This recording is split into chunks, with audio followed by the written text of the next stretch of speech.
Raptors superfan Drake about toning down his interactions on the sideline.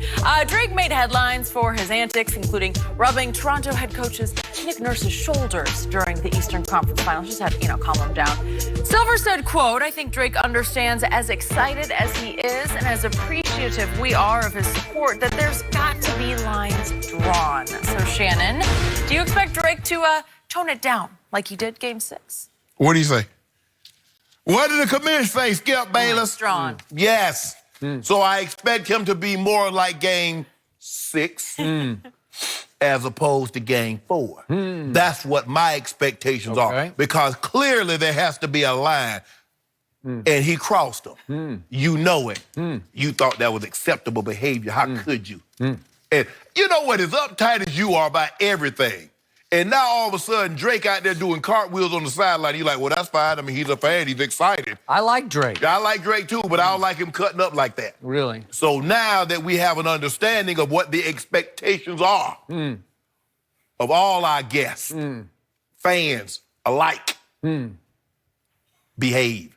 Did he run on the floor and steal the ball? There are lines. No. There are lines, Skip. We live in a world that has walls. Yep. We live in a world that has lines, and they've been drawn. So don't cross those lines, Drake. Interesting. So I expect more of Game 4. I expect more of last year's playoffs because I think Drake, just silly me, I think he's about as valuable as number 2 is to Toronto. Whatever. He can't put no ball in the basket. He is bringing mystique to that arena. No, he's not. He is bringing presence. He is a superstar entertainer, and he entertains wildly successfully. I get all that, Skip, but he was just, hold up. Wasn't he on the sideline the last 2 years when they got swept? Okay. But I love this quote from Norman Powell yesterday, and I got to read it. Okay. Allow me to read this. This is Norman Powell on Drake. He said, "I like having Drake on the sideline. He's a great supporter. It's kind of funny how much his love and passion for the game and for the team really affected our opponents. It worked. It was getting under the skin and into the psyches of Budenholzer and So just for my edification or clarification. So this is Drake's first year as a fan and sitting on the sideline. Am I correct? Nope. So all those years he was sitting there. So when they got swept, what was the impact then? They got swept twice. But Norman Powell concluded yesterday. Interesting. It's probably bothering them a little bit, but he's staying within the rules. He is staying within the rules. If he stayed within the rules, the commissioner would have never had a conversation with him. If he was in the rules, Commissioner Silver, who's great, I might add. Right now, he's the hottest commissioner going right now because he gets it. Okay, I'll give you that. If everything was in the boundaries, there was no need to have no conversation. Who has a conversation when there's no need to have a conversation? I'm sure I told you this was coming from the commissioner. I know I just wanted to warn him to stay within sort of shouting distance of your seat. Why do I need to can't venture too far to the left or the right. You don't need to warn me about anything. We don't need to have a conversation if I'm doing nothing wrong. Okay. I never got called to the only time I got in trouble when I did something wrong, I had to stand in the corner, had to have my desk outside, had to go see the principal. I've been there and done that. Teacher telling me, talking about, Shannon, be quiet. Talk when you get home. I said, well, Granny told me to talk when I got to school. I guess you lost this one. Get in the hall. Well, okay, whatever. But Skip, baby, you know he crossed the line. All that rubbing the coach's shoulder. Really, Skip?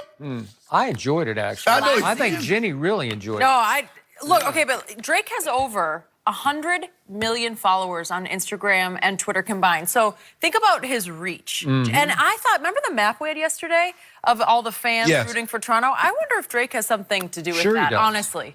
Because 100 million people are following Drake's moves. He all on the sideline playing.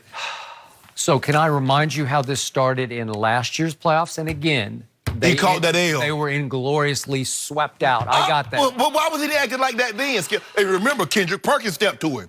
You remember Kendrick Perk stepped to him. Can we see that? Yeah, old Perk stepped to him and said, what's up? What's good with you, bro? There we go. So what was the backstory there? Yeah. Our man Perk is walking off at halftime, and he starts trash talking, to put it mildly, his old friend and teammate Ibaka. Right.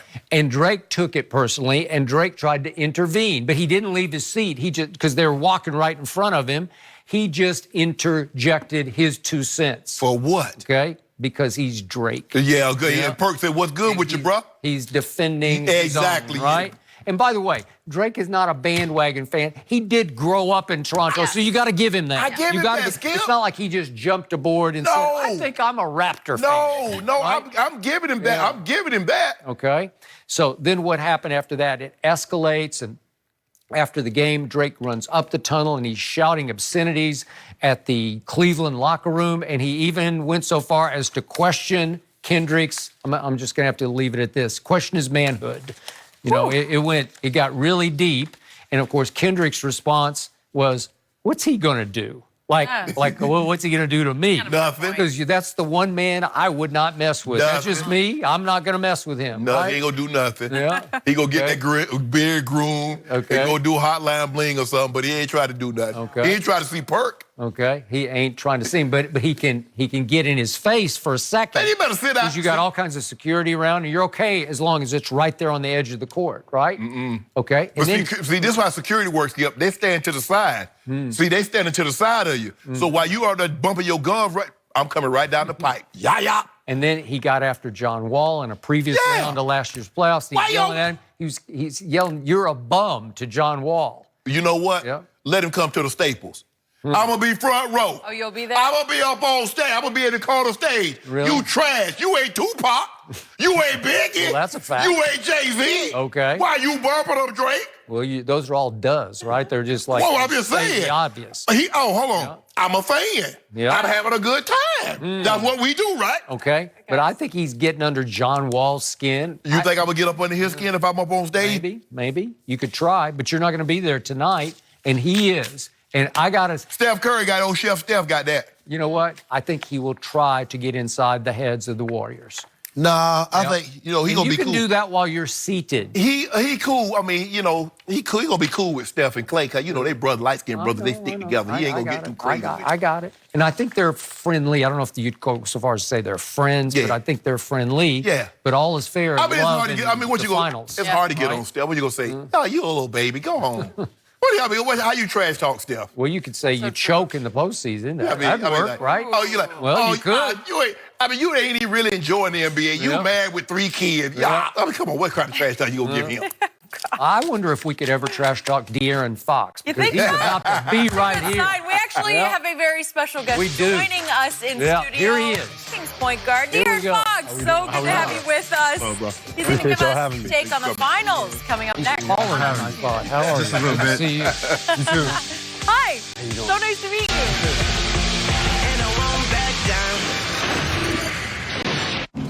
What is that? Mine. Why? It's just that it's... Lavender? Yes, it is. It's for men. But I like the smell of it.